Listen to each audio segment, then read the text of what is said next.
بھی ہو سکتا ہے، اسکیزوفرینیا بھی ہو سکتا ہے. اور بہت سارے لوگ جن کا ندیم ذکر کر رہے تھے اپنی دوائیوں میں، وہ ٹھیک ہو جاتے ہیں. ڈپریشن کے مریض وہ علاج کرتے ہیں اور مریض کا رسپانس آتا ہے، مریض ٹھیک ہو جاتا ہے.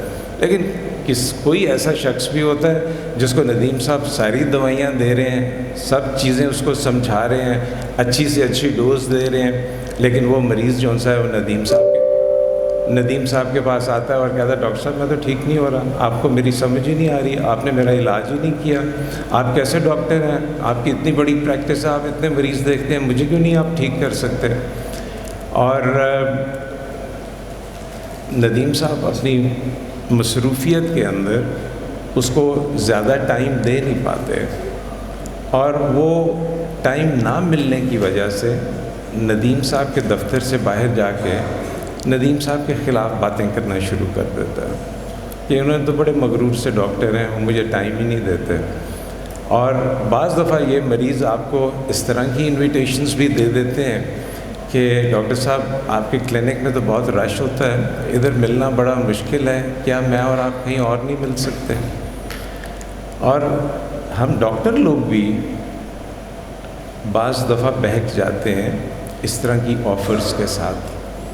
اور اس قسم کے مریضوں کی خاص مہارت ہوتی ہے کہ وہ اچھے سے اچھے مضبوط سے مضبوط شخص ڈاکٹر کے اندر سے ایک ایسی گرہ نکال لیتے ہیں کہ ڈاکٹر کی باؤنڈریز توڑنے میں یہ کامیاب ہو جاتے ہیں.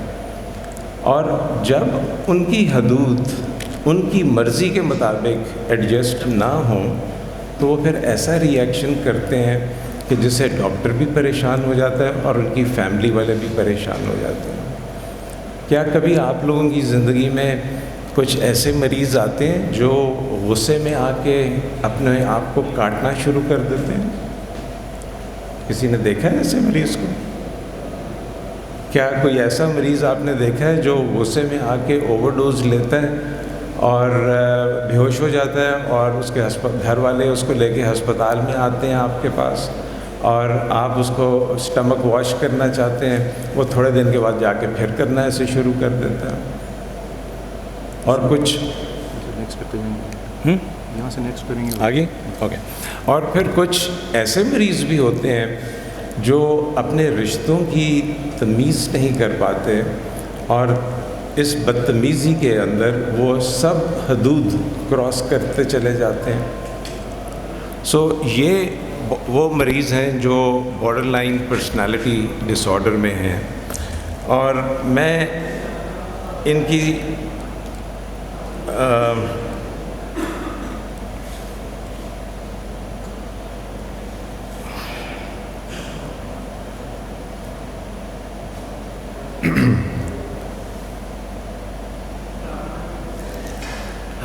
ان کے فگرز اگر آپ دیکھنا شروع کریں تو یہ بہت سارے فگرز ہیں کہ 6% دنیا کی پاپولیشن میں یہ آتے ہیں. یہ بہت زیادہ اسٹگمیٹائزڈ بھی ہوتے ہیں اور مارجنلائزڈ بھی ہوتے ہیں، اور ان کے لیے بہت سارے الفاظ جو ڈاکٹر استعمال کرتے ہیں اس سے ان کی بیماری اور بھی تیز ہو جاتی ہے. ان کو سمجھنا بہت زیادہ مشکل ہے. اور میرا خیال ہے کہ آج میری سلائڈس کے اندر کوئی جادو ہو گیا ہے، یہ ٹھیک نہیں چل رہی. چلے چھوڑ دو سر، دیکھیں گے شروع چلے وہاں سے آپ نوٹ کریں. چلو بھیا اوکے. میرے ساتھی ذکر کر رہے تھے کہ بائیولوجی بھی ہے اس کے اندر. ٹوین اسٹڈیز کہتی ہیں کہ یہ انہیریٹڈ بھی ہوتی ہے، فیملیز میں ٹرانسفر کرتی ہے. اور امیجنگ اسٹڈیز کے اندر بھی اس میں بہت ساری فائنڈنگز آتی ہیں کہ جو ہمارا گرے میٹر ہے پری فرنٹل کارٹیکس اور لمبک ریجنز میں، اس میں ڈس ریگولیشن ہو جاتی ہے آف کارٹیکو لمبک سرکٹس، اور وہ ایموشنل ڈس ریگولیشن کرتی ہے. اور جو ہم لوگوں کا امیگڈلا ہوتا ہے ان مریضوں میں وہ جلدی ایکسائٹ ہوتا ہے اور دیر میں کول ڈاؤن ہوتا ہے. That is the phenomena in these things. میں یہ ساری سلائڈس کو آگے لے جا رہا ہوں. یہ لوگ نقصان اپنے آپ کو بہت پہنچاتے ہیں، اور یہ فگرز ہیں کہ ان کی سیلف ہارم اور سوسائڈ، وحید کہہ رہے تھے سوسائڈ کا دن آ رہا ہے، ہمارے ملک میں سوسائڈ بہت زیادہ کامن ہے، اور میجورٹی لوگ جو اٹیمپٹ کرتے ہیں سوسائڈ اور بچ جاتے ہیں، وہ زیادہ تر بارڈر لائن پرسنالٹی ڈس آرڈرز کے ہوتے ہیں۔ ان کی ایموشنل ریگولیشن نہیں ہو رہی ہوتی، ان کی جب مشکلات ہوتی ہیں تو وہ اپنے آپ کو اس طرح سے نقصان پہنچانے کی کوشش کرتے ہیں۔ یہ کچھ تصاویر ہیں جو مریض میرے پاس آتے ہیں، میں ان کی کچھ کھینچ لیتا ہوں ان کی شناخت کیے بغیر، اور میرے فون میں اور میرے کمپیوٹر میں ہزاروں اس قسم کی تصاویر ہیں۔ کسی نے اپنے بازو کاٹے ہوتے ہیں، کسی نے پیٹ پہ کاٹا ہوتا ہے، کسی نے جسم کے باقی حصوں پہ کاٹا ہوتا ہے۔ ایک بچی ہے، ڈاکٹر ہے، وہ ہسپتال میں جا کے اپنے مریضوں کو ڈرپ لگاتے ہوئے ان کا خون پینا شروع کر دیتی ہے۔ اسے جب پوچھا جائے ایسے کیوں کر رہی ہو، وہ کہتی ہے مجھے مزہ آتا ہے۔ اپنا خون نکالتی ہے، اس کو سوالو کر جاتی ہے، گھر والے اس کو روکتے ہیں، وہ چھلانگ لگانے کی کوشش کرتی ہے۔ اس طرح کی کہانیاں ان سارے مریضوں کے اوپر چل رہی ہیں۔ اب یہ جو مریض ہیں ان میں شخصیت کی خرابی تو ہے، لیکن اس کے ساتھ ساتھ نفسیاتی پرابلمز بھی ہو سکتی ہیں، اور یہ ایک لسٹ ہے جو موڈ کے ڈس آرڈرز بھی ہو سکتے ہیں، انگزائٹی کے ڈس آرڈرز بھی ہو سکتے ہیں، ان کی تفصیل میں نہیں جا رہا۔ وہ آپ لوگوں نے اگر اس میں انٹرسٹ ہو تو میں اپنی سلائڈس آپ کے لیے دے دوں گا اور آپ ان کو دیکھ لیجئے گا۔ لیکن یہ جو بیماری ہے اس کی مشکل یہ ہے کہ یہ لانگ ٹرم ہوتی ہے، یہ کرونک ہوتی ہے، یہ فلکچویٹ کرتی ہے، اور یہ اسٹریسفل پیریڈز کے ساتھ تیز ہو جاتی ہے، اور یہ کسی بھی وقت زندگی میں سامنے پیش آ سکتی ہے۔ اب اگر ہم مختصر طور پہ دیکھیں کہ میری آپ کی زندگی میں سٹریس کیا ہوتے ہیں، امتیاز ڈوگر صاحب نے ذکر کیا کچھ سٹریسز کا، لائف ایونٹس کا۔ جو میرا آپ کا وقت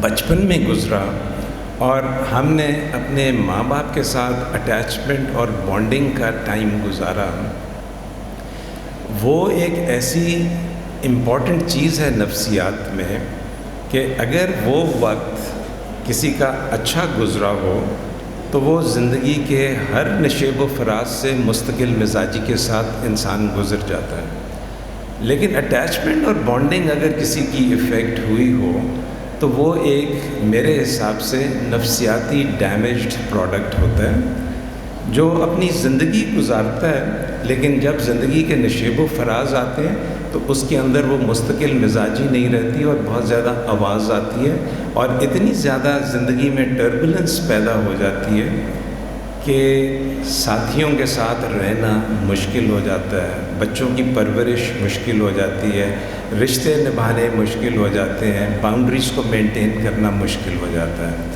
اور مشکل کی بات سب سے زیادہ یہ ہوتی ہے کہ ہم جن ڈاکٹرز کے پاس جاتے ہیں ان ڈاکٹرز کو بھی اس چیز کے بارے میں اتنا علم نہیں ہوتا، اور اگر علم ہوتا بھی ہے تو ان کے پاس ٹائم نہیں ہوتا۔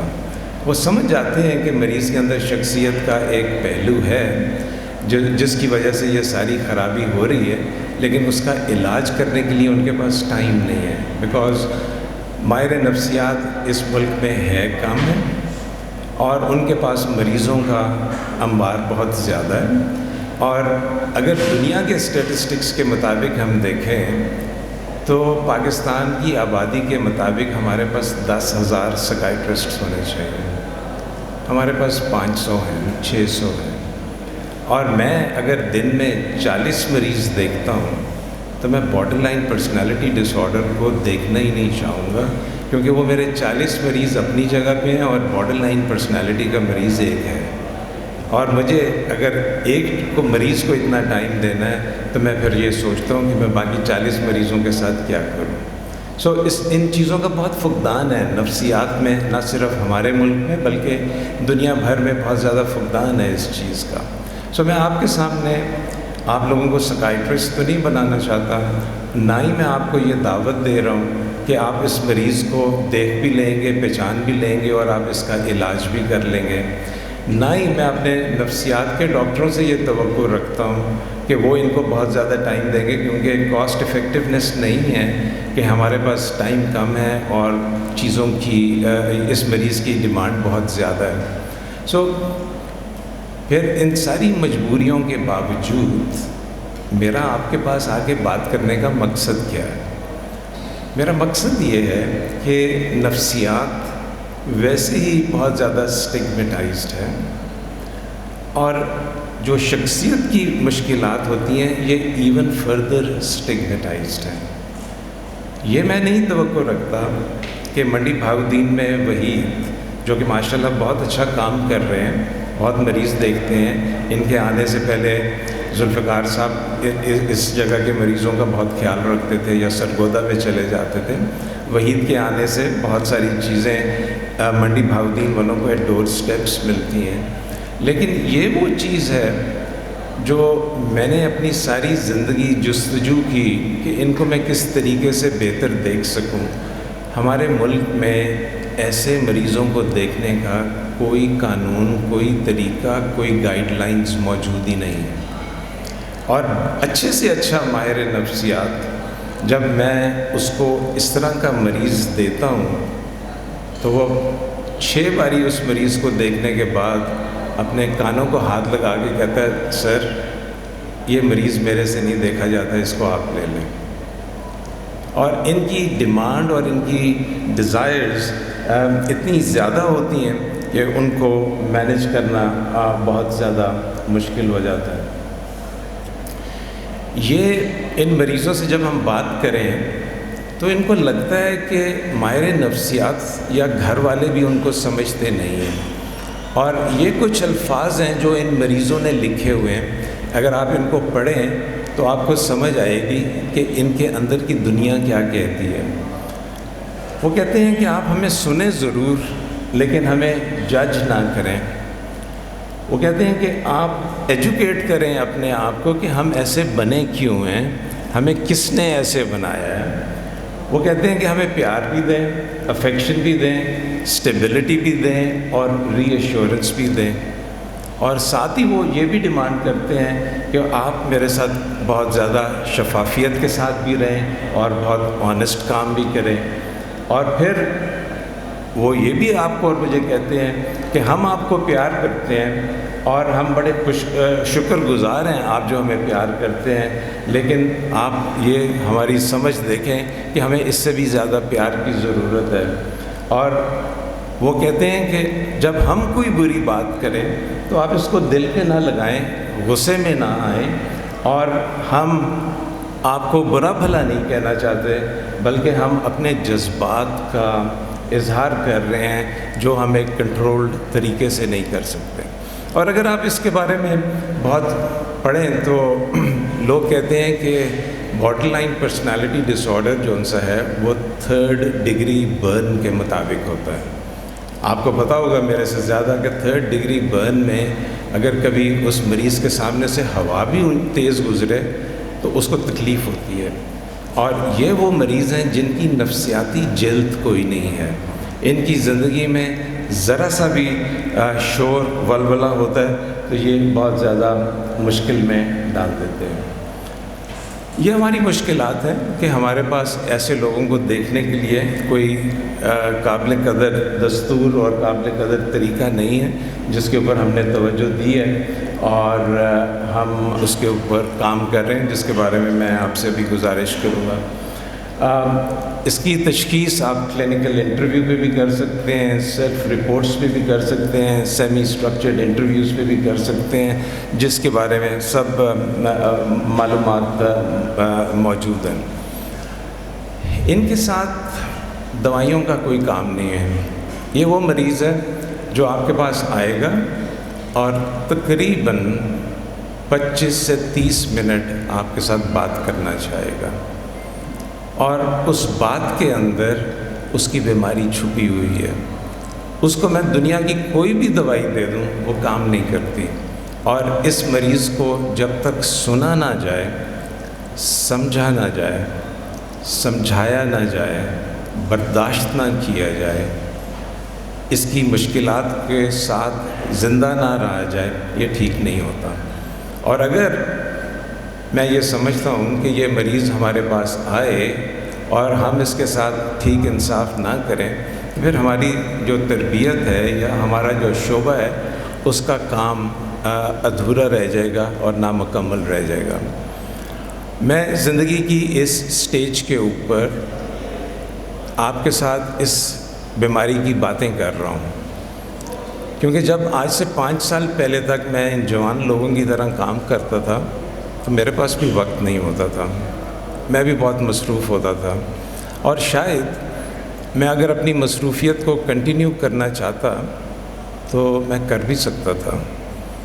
لیکن میں نے یہ سوچا کہ یہ وہ مریض ہیں جن کے بارے میں میرے پاس انفارمیشن ہے، اور میں اپنی 30 سالہ سرکار کی نوکری میں ان کے لیے کوئی کام نہیں کر سکا. Therefore, I set up a model جس میں ہم نے بارڈر لائن پرسنالٹی ڈس آرڈر انٹرسٹ گروپ بنایا ہے، اور اس انٹرسٹ گروپ کے اندر ہم نے ان کے لوکل ٹریٹمنٹ کی گائیڈ لائنز بنائی ہیں. ہم نے ایک سپورٹ گروپ بنایا ہے، اور بہت سارے بچے بچیاں جو اس ڈس آرڈر میں ہیں وہ اس انٹرسٹ گروپ میں شامل ہوتے ہیں، انانیمسلی بھی شامل ہوتے ہیں، ڈائریکٹلی بھی شامل ہوتے ہیں. اور ہم مینٹل ہیلتھ پروفیشنلز کے لیے طریقے بنا رہے ہیں کہ ہم پاکستان کے اندر ان کو کس طریقے سے بہتر طریقے سے دیکھ سکتے ہیں. میرے استاد جو ادھر بیٹھے ہوئے باقی لوگوں کے بھی استاد تھے، انہوں نے مجھے بہت پہلے ایک چیز پڑھائی کہ زندگی کی 3 سٹیجز ہوتی ہیں. پہلی سٹیج ہوتی ہے لرن کرنے کی، دوسری سٹیج ہوتی ہے ارن کرنے کی، اور تیسری سٹیج ہوتی ہے ریٹرن کرنے کی.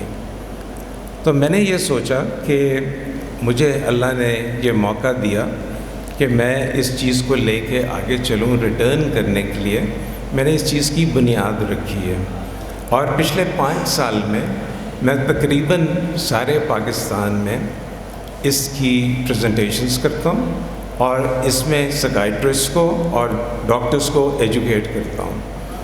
اور یہ جو سلائیڈز میں نے آپ کو دکھائی ہیں یہ اس لیکچر کا حصہ نہیں ہے.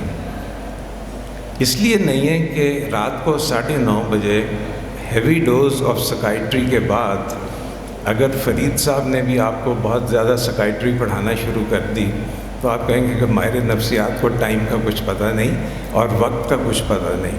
اور میں وحید کو اور باقی طارق صاحب کو یہ دعوت دوں گا کہ اگر کسی ایسے مناسب وقت پہ آپ میں دلچسپی ہو کہ اس انٹرسٹ گروپ کے بارے میں آپ لوگ کوئی ورکشاپ کرنا چاہتے ہیں، کچھ اس کے بارے میں سمجھنا چاہتے ہیں، تو میری بڑی خوشی ہوگی کہ میں منڈی بہاؤالدین ضرور آؤں.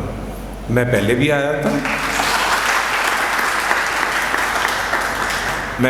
آیا تھا، اور وحید کے آنے سے مجھے ادھر آنے کا واقعی مزہ آتا ہے کہ اس وقت بھی لوگ بیٹھے ہیں اور میری بات سننے کو تیار ہیں. یہ ایک میں صرف آخری سلائیڈ پہ آپ کو تھوڑا سا ٹائم دوں گا.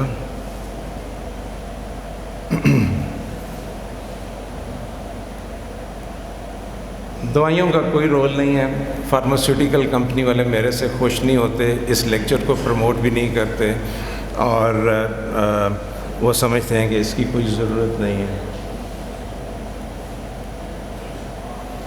یہ میری ایک پیشنٹ ہے جس کا نام میں نے چھپا دیا ہے. یہ بہت اچھے کالمز لکھتی ہے، بہت اچھی باتیں کرتی ہے. یہ اس نے اپنے بارڈر لائن پرسنالٹی کی کچھ کچھ ڈسکرپشن دی ہے. آپ اگر اس کو پڑھیں تو آپ کو اس بات کا خلاصہ سمجھ آ جائے گا. اور اس آخری انفارمیشن کے بعد میں اپنی سلائڈز بند کر دوں گا اور لیکچر بند کر دوں گا. کوئی بھی سوال ہوگا تو میں ضرور آپ کے لیے حاضر ہوں. کہ یہ بچی مشاعرے میں گئی، مشاعرے کے بعد اس محفل میں اس کو کچھ لوگوں سے اتنی عقیدت ہو گئی کہ یہ ان کے ساتھ ساری رات بیٹھ کے شاعری کرتی رہی. اور اس دوران اس کی کسی قسم کی حد کی کوئی انتہا نہیں تھی. صبح اس کو صرف ایک چیز یاد تھی کہ ڈاکٹر صاحب مجھے پتہ ہی نہیں چلا کیا ہو گیا. ڈاکٹر صاحب میں گئی تو اپنی مرضی سے تھی. ڈاکٹر صاحب اس کے بعد I have no idea what happen to me. نا دیٹ از دا ڈینجر کہ ان کی ایموشنل ڈس ریگولیشن اتنی خراب ہو جاتی ہے کہ ان کو اچھے برے اپنی حدود کی کوئی حد نہیں رہتی اس کی. سو میں اس چیز کے ساتھ اس بات کو ختم کرتا ہوں کہ borderline personality disorder is one of the difficult conditions in psychiatry. Not very much understood. Not many health professionals look at it in a positive manner. And last but not the least, ان لوگوں کی زندگی میں ایک اور common چیز بہت زیادہ ہوتی ہے. یہ سب ان میں سے 20 سے 30% سے زیادہ لوگ چائلڈ سیکس ابیوز کے شکار ہوتے ہیں. اور اگر میں اور آپ یہ سمجھ رہے ہیں کہ اسلامی جمہوریہ پاکستان میں اس قسم کی کوئی چیز نہیں ہوتی، تو میں آپ سے مؤدبانہ گزارش کر رہا ہوں کہ مجھے اس ملک میں کام کرتے ہوئے 35 سال ہو گئے، اور ہر وہ مریض جو اس بیماری کے ساتھ میرے پاس آتا ہے، کچھ جلدی کچھ دیر میں اس چیز کا اقرار کرتے ہیں. اور جب وہ اقرار کرتے ہیں تو پھر میری ذمہ داری شروع ہوتی ہے کہ اس دکھ، اس غم اور اس تکلیف کو پہلے ان سے نکالنا کیسے، اس کو ہیل کیسے کرنا ہے، اس کو سیل کیسے کرنا ہے. اور اگر میں آپ کو کہانیاں سنانا شروع کروں جو میں نے مریضوں سے سنی ہیں، آپ ششدر رہ جائیں گے کہ ہمارے ملک میں ان ایسے بھی لوگ ہیں جن کے ساتھ یہ زیادتی ہو رہی ہے. سو میں اس بات پہ ختم کرتا ہوں اور آپ کی توجہ کا بہت شکر گزار ہوں. Thank you.